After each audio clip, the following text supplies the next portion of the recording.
start working until after moment of silence. Good morning, WW Robinson. Today is November 26th, 2018, and I have Catherine here with me this morning. How are you, Catherine? Great. Are you ready for a great Monday? Did you enjoy your 4-day weekend? Yeah. Me too. Had lots of fun, ate lots of food, laid around a little bit, shopped a little bit, decorated a little bit. Did you do anything exciting? I watched my Alpha Kill Dude. Oh, okay. If you like that kind of thing, Ms. Proctor does not. I would probably close my eyes, close my ears.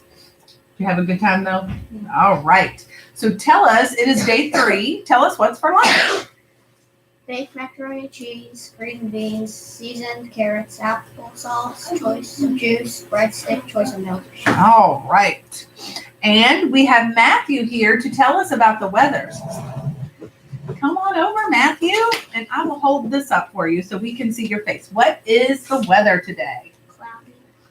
Yes, it is. And the sun is trying to peek out, so hopefully it'll make it out later. Thank you so much. And we have Daniel here to lead us in the pledge, so please stand for the Pledge of Allegiance. This hand, this in your other hand. There you go.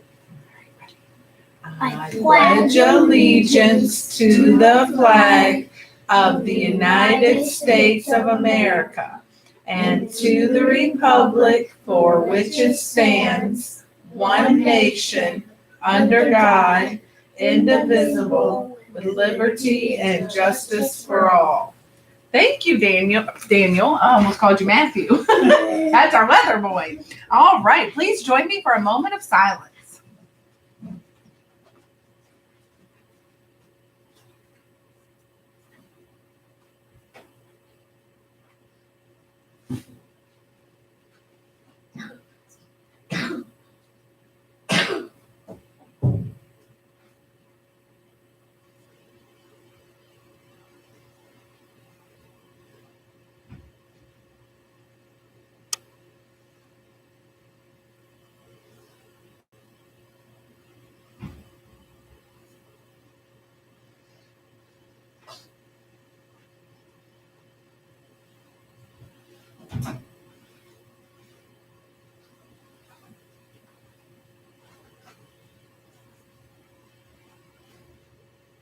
All right, thank you.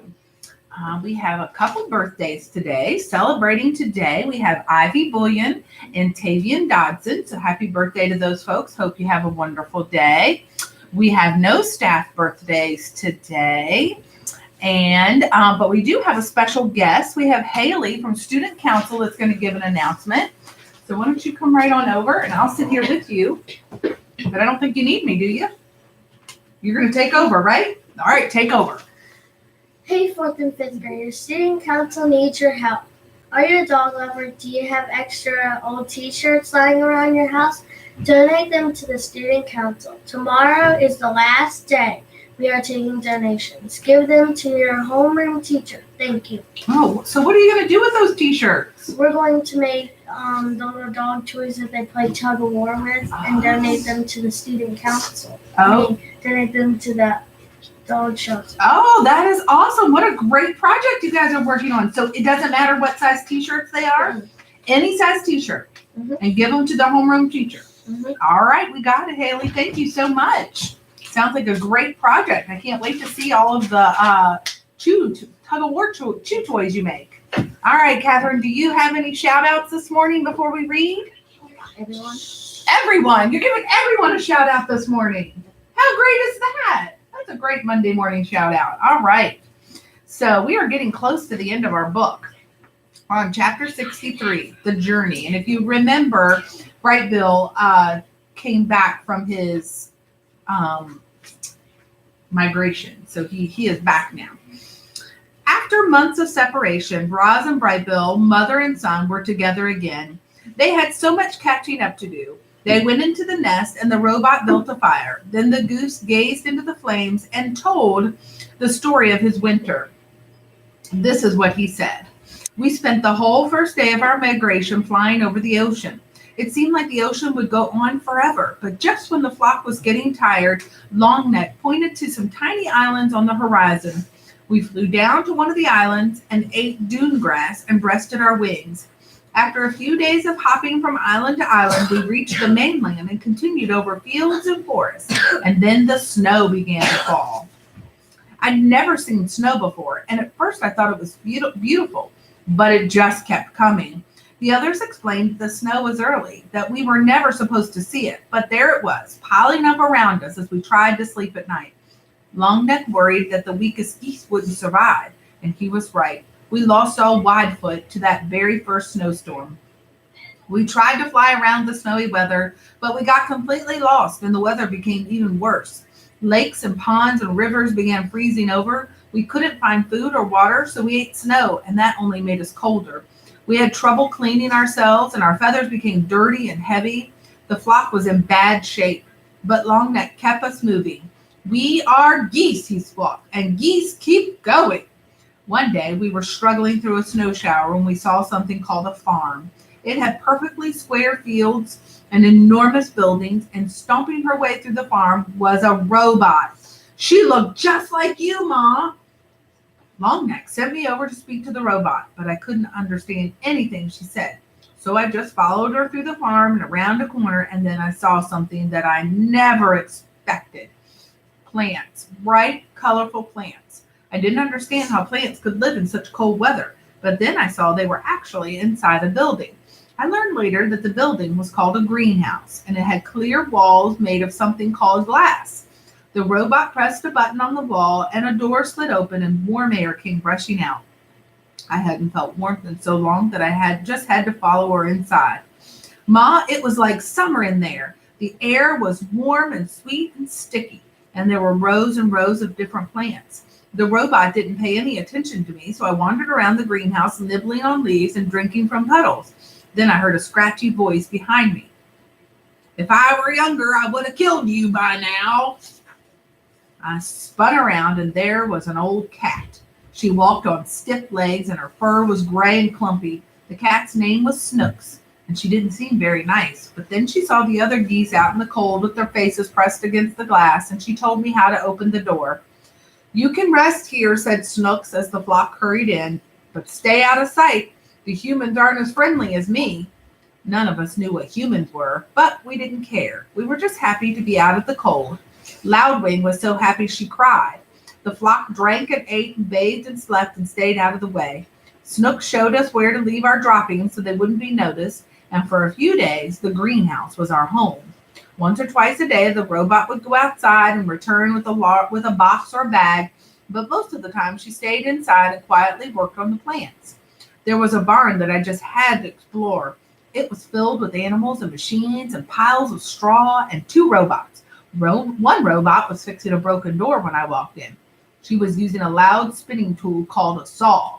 She pushed the saw through a long piece of wood, and dust shot out into the air.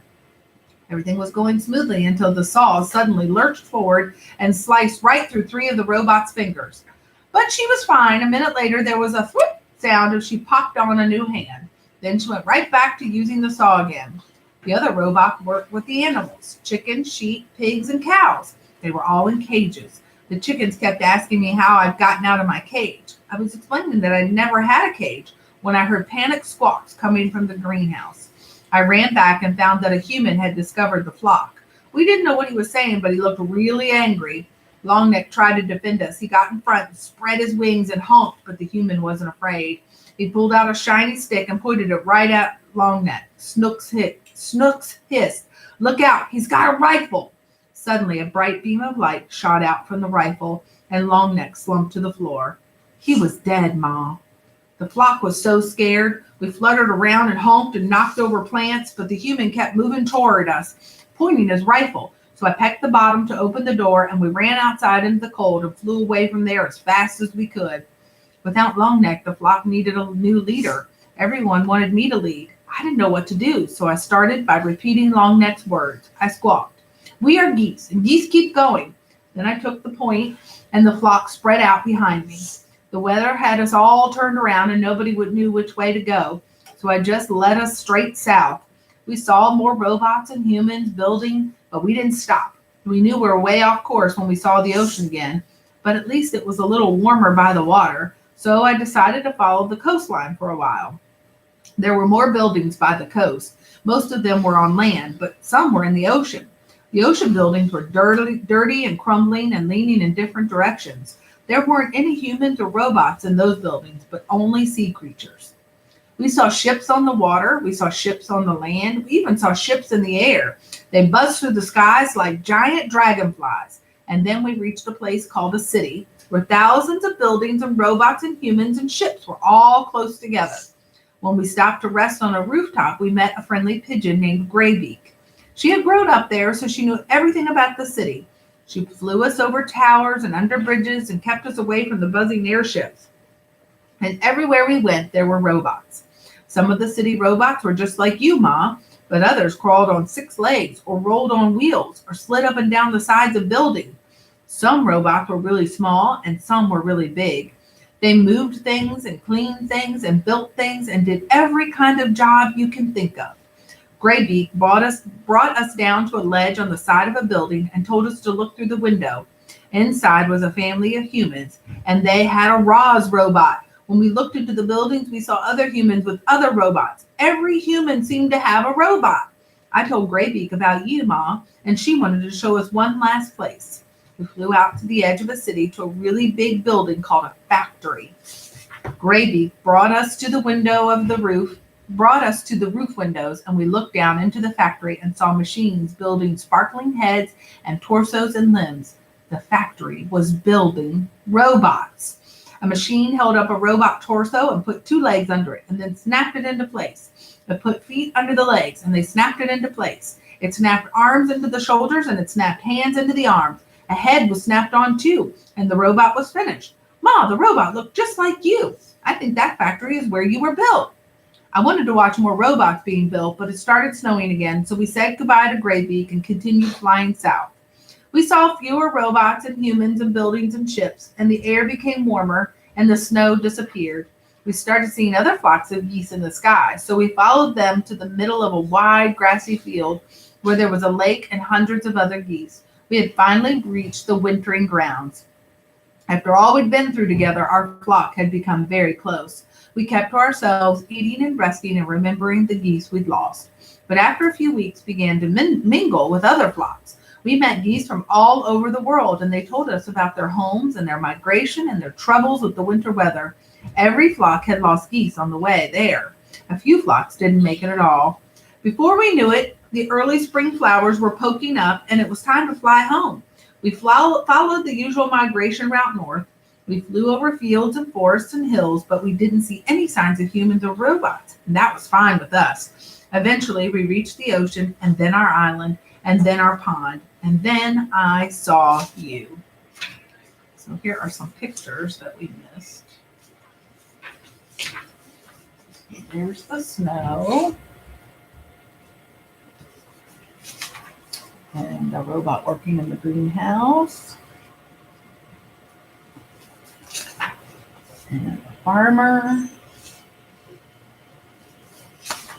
And the factory. And that is all we will read for today. So you can choose to be a leader that you would follow and make a great day. So long.